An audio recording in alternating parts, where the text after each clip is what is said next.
Shalom, shalom. Que la grâce et la paix du Seigneur Jésus-Christ te localisent là où tu es. Que la main du Seigneur Jésus-Christ soit sur toi au nom de Jésus. Je suis votre serviteur, le prophète Sylvain Ouedraogo, coordinateur général de la mission Beth-Salel ici en Côte d'Ivoire. Je viens par ce message pour te montrer quelque chose de très important, pour te parler de quelque chose qui va changer complètement ta vie, qui va renouveler ta vie spirituelle et qui va te permettre de parler partout comme tu veux. Alléluia. Gloire soit rendue au Seigneur. Alors ce matin, j'ai pour thème le secret de la prospérité en Jésus-Christ. Nous qui sommes en Jésus, nous qui avons donné notre vie au Seigneur Jésus-Christ, il y a une solution, il y a une porte, il y a une manière de faire pour rentrer dans notre bénédiction. Alors, il faut savoir qu'en Jésus, oui, nous sommes appelés à être bénis. Mais il faudrait savoir quels sont les secrets, quelle est la manière, qu'est-ce qu'il faut faire pour rentrer dans ta bénédiction ou pour activer la bénédiction du Seigneur. Alors, écoute attentivement, je crois qu'après ce message, ta vie financière va changer. Et si financièrement tu es prospère, tu avances, tu verras que, alléluia, ta manière même de servir le Seigneur va changer.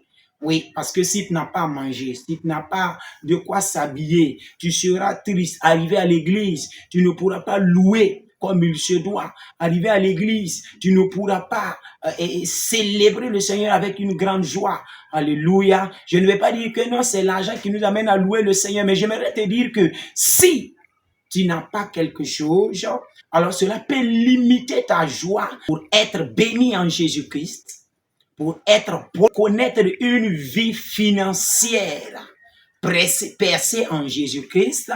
Il faut savoir que Dieu, Jésus-Christ, elle est la seule personne qui bénit et dont sa bénédiction n'est suivie d'aucun chagrin. Alléluia. Gloire soit rendue au Seigneur. Proverbe 10, le verset 22 va dire ceci. C'est la bénédiction de l'Éternel qui enrichit et il ne la fait suivre d'aucun chagrin. Alléluia. Toi qui es enfant de Dieu, toi qui entends ma voix, toi qui vas à l'église, toi qui as donné ta vie à Jésus-Christ, tu dois savoir une chose, c'est la bénédiction de l'Éternel qui te rend riche. Donc cela veut dire que c'est Dieu, c'est le Seigneur Jésus-Christ qui te rend riche. Alléluia. Gloire à Dieu. David va dire encore dans le psaume 75, à partir du verset 6 et 7, ce n'est ni de l'Orient, ni de l'Occident, ni du désert que vient l'élévation, mais l'élévation vient de l'Éternel. Alléluia. Le verset 7, il dit, c'est l'Éternel qui juge. Il abaisse l'un et il élève l'autre. Alléluia. Alors, tout le monde, toi qui as Jésus-Christ dans ta vie, tu as Jésus-Christ, tu as reçu le Seigneur comme ton Seigneur et ton Sauveur, tu dois savoir une chose, que l'élévation, la bénédiction, la vraie richesse ne vient pas de l'Orient. Si la Bible te dit que l'élévation ne vient pas de l'Orient, de l'Est, qu'est-ce que la Bible veut dire? La Bible va te dire que si quelqu'un, ou bien si l'on te dit, il y a un grand homme, il y a un grand fétiche, un grand marabout à l'Est et les gens courent vers lui pour être bénis, pour que leurs affaires prospèrent. Toi qui as Jésus-Christ, toi qui connais Jésus-Christ, tu ne dois pas aller vers ces personnes-là pour chercher la bénédiction. Tu dois savoir que la bénédiction vient de l'Éternel. Alléluia, toi qui m'entends, la bénédiction vient de l'Éternel. C'est Jésus qui bénit, c'est Dieu qui bénit, c'est le Saint-Esprit qui bénit. Alléluia, gloire soit rendue au Seigneur. Satan bénit, c'est vrai, mais sa bénédiction, oui, il l'a fait suivre de beaucoup de chagrin. Alléluia. Les démons vont te bénir. Le fétiche va t'apporter de l'argent. Mais cet argent-là, tu ne pourras pas dormir. Avec cet argent-là, tu ne seras pas en paix. Chaque jour, c'est des angoisses, c'est des pleurs, c'est des problèmes par-ci, par-là. Et en fin de compte, tu vas te retrouver en affaire. Parce que tout le monde sur cette terre est appelé à quitter. David dit que tout le monde va emprunter le chemin de toute la terre. Alléluia, qui est la mort. Après la mort, tu verras que tu vas rencontrer des problèmes, tu vas te retrouver en enfer en partant vers ces hommes-là pour recevoir l'argent. Mais si tu gardes ta foi en Jésus, si tu gardes ta confiance en Jésus, si tu places ton espoir en Jésus, en disant que c'est lui seul qui bénit, alors il va te bénir. Alléluia. Et cette bénédiction, il n'y a pas de tristesse derrière.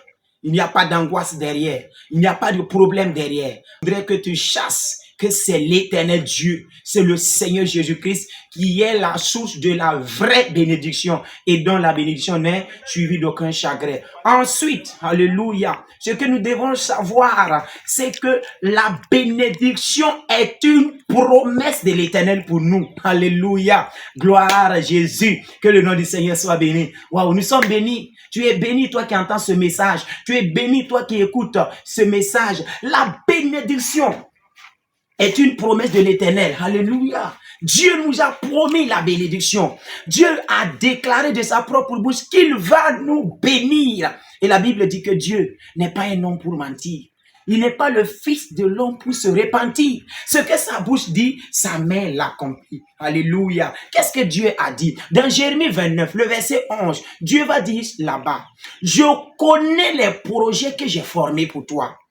Projets de paix et non de malheur, afin de te donner un avenir et de l'espérance. Dieu dit, alléluia, le Dieu qui a frayé le chemin au milieu de la mer rouge pour les enfants d'Israël, le Dieu tout suffisant, celui qui s'appelle El Shaddai.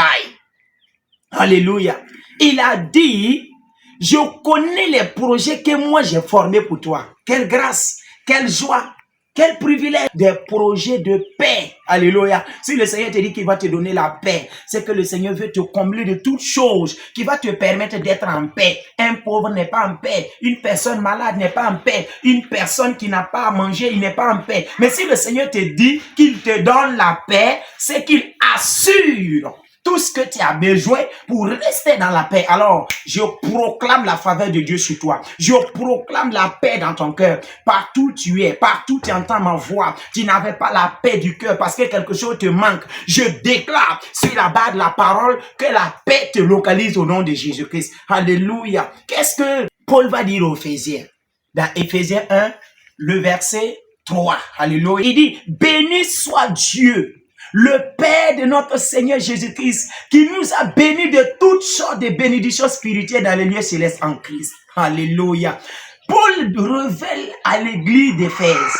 Paul révèle aux chrétiens qui sont à Éphèse. Alléluia. Que nous sommes bénis de toutes sortes de bénédictions spirituelles dans le lieu céleste en Christ. Alléluia. Nous sommes bénis. Mais tu vas me poser la question. Oui, nous sommes bénis spirituellement. Maintenant, comment est-ce que nous allons faire pour que cette bénédiction puisse être visible? Alléluia. Je te donnerai la réponse comme avoir la foi. Alléluia. Et confesser la parole de Dieu sur ta vie. Amen. Alléluia. Notre Créateur, notre Père, notre Dieu, la personne que nous devons prendre son exemple. Comment il a fait exister toutes choses? C'est par la déclaration. Alléluia. Ce qui sort de ta bouche doit être la parole de Dieu. Dieu a dit que tu es béni. Alors tu confesses. Je suis béni. Alléluia. N'accepte pas la pauvreté dans ta vie. N'accepte pas la misère dans ta vie. N'accepte pas des petites choses dans ta vie. Chaque matin, proclame que tu es béni. Chaque soir, proclame que tu es béni. Pourquoi? Parce que Dieu l'a dit. Parce que Dieu l'a dit. Il a dit que tu es béni de toutes sortes de bénédictions spirituelles. Personne ne peut empêcher cela. Un démon ne peut pas voler ça. Un sorcier ne peut pas voler ça. Paul va dire encore aux Corinthiens, dans 2 Corinthiens 8, le verset 9, il dit, car, écoutez bien, car vous connaissiez la grâce de notre Seigneur Jésus-Christ, qui pour vous s'est fait pauvre, de riche qu'il était, afin que par sa pauvreté, vous devenez riche. C'est des promesses. Le chrétien doit savoir cela. Toi qui es enfant de Dieu, Dieu a promis de te rendre riche. Il a promis de faire prospérer tes affaires. Il a promis de faire avancer ta vie. Il a promis d'être ton berger afin que tu ne manques de rien. Alléluia. Il a promis de te combler de toutes sortes de bénédictions. Amen. Alors, d'abord, tu dois savoir que la bénédiction, c'est l'Éternel qui donne. Deuxièmement, tu dois savoir que la bénédiction est une promesse. Dieu t'a promis la bénédiction. Ensuite, savoir, alléluia, que tu dois être fidèle dans tes dîmes et dans tes offrandes. Toi qui es enfant de Dieu, toi qui as donné ta vie à Jésus-Christ, tu pries, tu fais des combats spirituels, tu jeûnes peut-être le jeûne de Esther, le jeûne de Daniel, le jeûne de Moïse, 40 jours, le jeûne de Jésus, tu fais toutes sortes de jeûnes, tu cherches la bénédiction. Laisse-moi te dire que Dieu nous a donné la clé de la bénédiction en Jésus-Christ, c'est en obéissant nos dîmes et nos offrandes. Dans Malachie 3 au chapitre verset 10, qu'est-ce qu'il va dire? Il dit, apportez dans ma maison toutes vos dîmes, afin qu'il y ait de la nourriture dans ma maison. Mettez-moi de la sorte à l'épreuve, et vous verrez si je n'ouvre pas pour vous les écluses des cieux. Alléluia. La Bible a dit que tu ne tenteras pas l'Éternel ton Dieu. Mais dans ce domaine, ce passage, dans ce domaine-là, Dieu nous permet de le tenter. Alléluia. En apportant ta dîme, ton offrande, ta sémence, tu es en train de mettre Dieu à l'épreuve. Et il dit, si tu le fais, je vais ouvrir les fenêtres au ciel. Je vais ouvrir la porte du ciel pour que la bénédiction vienne dans ta vie. Alléluia. Oui. Faut pas dire que ce que tu gagnes est peu. Non, c'est la porte de la bénédiction. Alléluia. Qui écoute cette parole, laisse-moi te dire que c'est la saison de ta bénédiction qui est arrivée. C'est le temps de ta prospérité qui est arrivé. C'est l'heure de ta richesse qui a sonné. Après ce message-là, la bénédiction de Dieu va te localiser. Enfin, pour terminer, il faut être un homme ou une femme de combat spirituel. Il dit dans Jérémie 1, le verset 19, ils te feront la guerre, mais ils ne te vaincront pas, car je suis avec toi pour te délivrer. Un enfant de Dieu doit savoir que le jour que tu as donné ta vie à Jésus-Christ, tu as signé la guerre avec le diable. Oui, que tu l'aies foncé ou pas, que tu aies dit ceci ou pas, qu'il y ait sorcier à côté de toi ou pas, chaque que Satan te combat. Et toi, tu dois te lever dans le combat spirituel, par la prière, par des déclarations, par des jeûnes. Tu dois prier, tu dois combattre farouchement. Parce que si Satan attaque ta santé, cela peut toucher ta vie financière. Si Satan attaque tes enfants, ça va toucher ta vie financière. Si Satan attaque ton mari, ça va toucher ta vie financière. Si Satan attaque ton épouse, ça va toucher ta vie financière. C'est pourquoi un enfant de Dieu doit être un enfant, la prière et la parole de Dieu. Alléluia. Je veux que tu retiennes ces 4 points-là, qui sont les clés, le secret de la prospérité en Jésus. Alléluia. Ils sont les portes qui vont te permettre d'activer la richesse de Dieu dans ta vie. La Bible va dire dans Ésaïe 44, le verset 26, Dieu va dire, je confirme la parole de mon serviteur et j'accomplis ce que prédisent mes envoyés. Dieu te fasse miséricorde, que Dieu te fasse grâce, que la grâce de Dieu te localise. Je prie que la faveur de Dieu te localise. Je déclare que tout ce qui t'empêchait de rentrer dans ta prospérité soit brisé au nom puissant de Jésus-Christ. Je confesse maintenant, toute sorcière, tout sorcier, toute méchante personne travaillant dans le noir pour t'empêcher de prospérer en Jésus, que cette personne-là soit frappée au nom puissant de Jésus-Christ de Nazareth. Je déclare la grâce dans ton travail, la grâce dans tes activités, la grâce dans ta vie, la grâce dans tes entreprises. Je déclare que tes affaires prospèrent.